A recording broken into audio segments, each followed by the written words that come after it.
एक तकरीर इमरान खान साहब ने की है और एक तकरीर प्राइम मिनिस्टर मोदी ने की है, आमने सामने रखें तो अब मुकाबला ख़त्म कर दें आप। ये खामखा की बात है कंपेयर करना। देखिए, एक तो वर्ल्ड लीडरशिप में गिना जाता है शख्स, अपनी ज़बान में बोलता है, उसे कोई झिझक नहीं है, दुनिया की सबसे बड़ी जमहूरियत और सबसे बड़े मल्टीनेशनल कंट्री का लीडर। और दूसरी जगह एक ऐसा शख्स जिसके बारे में उसे खुद नहीं पता है कि वो is unsure about world politics. असल में बात यह है एक्यूमन कम है, महारत कम है, ये दोनों चीजें वो लैक करते हैं। उसमें तो हमें नज़र आता है कि भारत हमसे बहुत बेहतर है डिप्लोमेटिक फ्रंट्स पे, साइड लाइन्स पे, दुनिया उनसे ज़्यादा बात कर रही है हमारी निस्बत। पाकिस्तान तो उन कैटेगरीज में आ गया, छाड़ या Somalia. It is of no significance what he says, तो it is a lost cause. ये खुद ये हिचकियां हैं आखिरी। हेलो दोस्तों, स्वागत है आप सभी का एपी ज्ञान चैनल पे। तो फ्रेंड्स, आइए देखते हैं पाकिस्तानी मीडिया की लेटेस्ट वीडियो। और अभी पाकिस्तानी मीडिया इस बात पे कंपेयर कर रही है कि प्रधानमंत्री मोदी का भाषण दुनिया ने सुना, उसको सराहा, जबकि प्राइम मिनिस्टर इमरान खान के भाषण को पाकिस्तानियों के अलावा किसी और ने ठीक नहीं कहा, क्योंकि जो इमरान ने बोला वो रेपिटेटिव था और सिर्फ कश्मीर और अफगानिस्तान सेंट्रिक था, जबकि मोदी जी के भाषण पूरे वर्ल्ड के लिए था, पूरी दुनिया के लिए मैसेज था उसमें। इसके अलावा मोदी जी ने यूएस के अंदर जाकर के जो तूफानी दौरा किया है, उसको देख करके भी पाकिस्तानी मीडिया हैरान है कि मोदी जी न सिर्फ जो बाइडेन और डिफरेंट वर्ल्ड लीडर से मिले, बल्कि उन्होंने भारतीय इकोनॉमी को ग्रोथ देने के लिए वहाँ के डिफरेंट इंडस्ट्रियलिस्ट से बात की। और ये कहा जा रहा है कि मोदी जी ने लगभग 60 से 65 मीटिंग्स की है। जी हाँ, जो कि अपने आप में एक कमाल की बात है।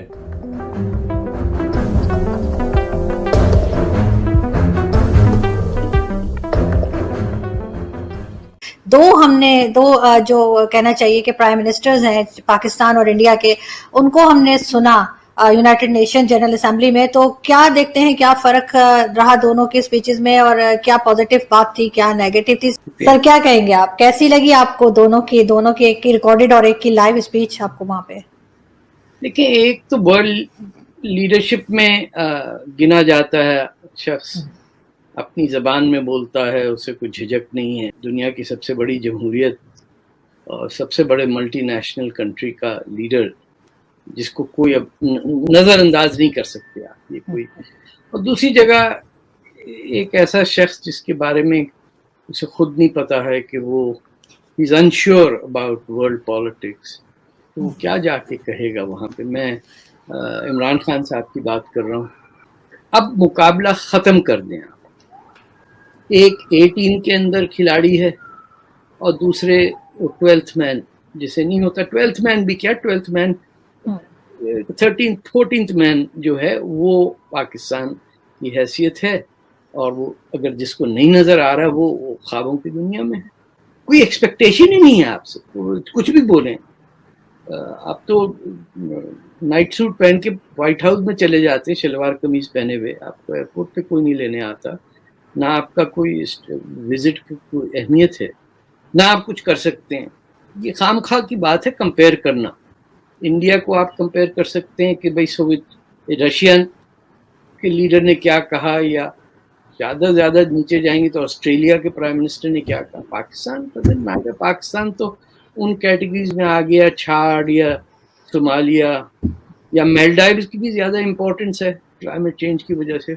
It is of no significance what he says. एक तकरीर इमरान खान साहब ने की है और एक तकरीर प्राइम मिनिस्टर मोदी ने की है, आमने सामने रखें तो शिकवा जवाब शिकवा ही नज़र आता है।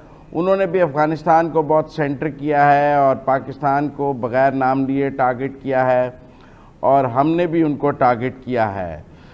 आप इस स्ट्रेटजी को, आपको इस बार दोनों में से किसकी तकरीर का इम्पैक्ट ज़्यादा लगा? नहीं, तो मुनासिब नहीं किसी पाकिस्तानी से ये पूछना। नहीं, लेकिन मैं आपको डिप्लोमेटिक फ्रंट पे बात करें। लेकिन मैं आपको वैसे जवाब देता हूँ इस बात का। देखिए, अफ़गानिस्तान पे तो बात करनी बिल्कुल 100% मुनासिब थी। और पाकिस्तान, क्योंकि देखें, अफ़गानिस्तान के अलावा अगर दूसरा मुल्क खुदा न खास्ता वहाँ कुछ ख़राबी होती है, इस्तेहकाम नहीं आता, तो पाकिस्तान ही है ना, तो पाकिस्तान की तो बात करना जो है वो बहुत लाजमी थी। हिंदुस्तान की और वजूहत थी। इसका मोदी साहब को भी अफसोस है, उन्होंने इतनी इन्वेस्टमेंट की। सिर्फ मैं पैसों की बात नहीं कर रहा कि वो $3 बिलियन का जिक्र करते हैं, उन्होंने इंसानों में इन्वेस्टमेंट की, और वो पिछले 40 साल में की। जब सोवियत यूनियन गया उस वक्त भी अमेरिका सोवियत यूनियन का एलाई इंडिया था। ताल्लुकात उनकी जो इंटेलिजेंस एजेंसी थी, एक तो रशियंस की थी, और खाद जो थी वो इनकी थी अफ़गानिस्तान की। तो उसके साथ बहुत अच्छे और करीबी ताल्लुकात थे। तो जो डिप्लोमेटिक एक्टिविटी है वो इंडिया की बेहतर नज़र आती है पाकिस्तान से। क्वाड की मीटिंग, उनकी बाइडन से मीटिंग, आप खान साहब ने तो खिताब भी वर्चुअल किया, ख़ुद गए नहीं। लोग उसको ऐसे भी कर रहे हैं कि शायद साइडलाइंस पे कोई इतनी मुलाकातें तय ना हो सकीं इसलिए, वरना हम ताजिकिस्तान जैसे इजलासों में तो चले जाते हैं, तो यूएन में क्यों नहीं गए। तो इसलिए उसमें तो हमें नज़र आता है कि भारत हमसे बहुत बेहतर है डिप्लोमेटिक फ्रंट्स पे, साइडलाइंस पे। दुनिया उनसे ज़्यादा बात कर रही है हमारी निस्बत। अब वो कहते हैं 20 माह से तो इमरान खान साहब की चाइनीज़ प्रेसिडेंट से भी कोई बात नहीं हुई है, रशियन प्रेसिडेंट से भी कोई मुलाकात नहीं है। तो हम आइसोलेटेड नहीं आपको नज़र आते? आपका दिफा करना तो अपनी जगह है, लेकिन आइसोलेटेड तो नज़र आते हैं। देखिए, पॉइंट यूँ है कि जहाँ तक आप चीन की बात कर रहे हैं, कुछ मसाइल हैं, लेकिन वो मसाइल उस नौइयत के नहीं जो आपके सवाल में जैसे मुज़मिर है ख्याल, वो नहीं है। और एक ऐसी शख्स को वज़ीर आला बना दिया गया है, बस अब मैं क्या कहूँ, चलिए मज़ीद कुछ नहीं करना। ठीक है, वज़ीर आज़म भी तो बड़ा ताकतवर होता है, मगर CNN की खातून एंकर इंटरव्यू करती है और इमरान खान साहब के बारे में क्या लिखती है हारून साहब कि उनके इख्तियारात कितने हैं? नहीं, उसने कहा, उसने CNN को इंटरव्यू दिया कि उनके इख्तियारात इस्लामाबाद के मेयर से ज्यादा नहीं है। मेरा ख्याल है ओवर सिंप्लीफिकेशन है, ये बात सही नहीं है। असल में बात यह है एक्यूमन कम है, महारत कम है। उसने कहा, महातिर मोहम्मद ने कहा था 2 चीजें जरूरी होती हैं लीडर के लिए, सियासत को समझता और इकानमी को समझता हो। ये दोनों चीजें वो लैक करते हैं। बाकी मैं बात आपसे अर्ज कर चुका। प्राइम मिनिस्टर साहब ने जो है वो वर्चुअल खिताब पूरी कौम ने देखा, आपने भी देखा, सबने देखा। मैं समझता हूँ कि पाकिस्तान जो है इस वक्त अनफॉर्चुनेटली हमारी वज़ारत ख़ारिजा की नाकामी की बदौलत जो है वो एक तन्हाई के शिकार हो रहा है। तो हमें तो ये ख्वाब दिखाया गया था कि लोग बाहर से आके जो है वो नौकरियां यहाँ पर उनको मिलेगी, जॉब्स मिलेगी जब PTI की हुकूमत आएगी। अब तो ये सूरत हाल रह गई है कि बाहर से लोग क्रिकेट खेलने भी यहाँ पर नहीं आना चाहते, और अगर वो वहाँ पर जाते, मैं समझता हूँ, तो वहाँ पर जाके मुख्तलिफ ममालिक के वहाँ पे सरबराहान से बाकी के साथ साइड लाइन मीटिंग्स भी कर सकते थे, अपना केस प्रेजेंट कर सकते थे।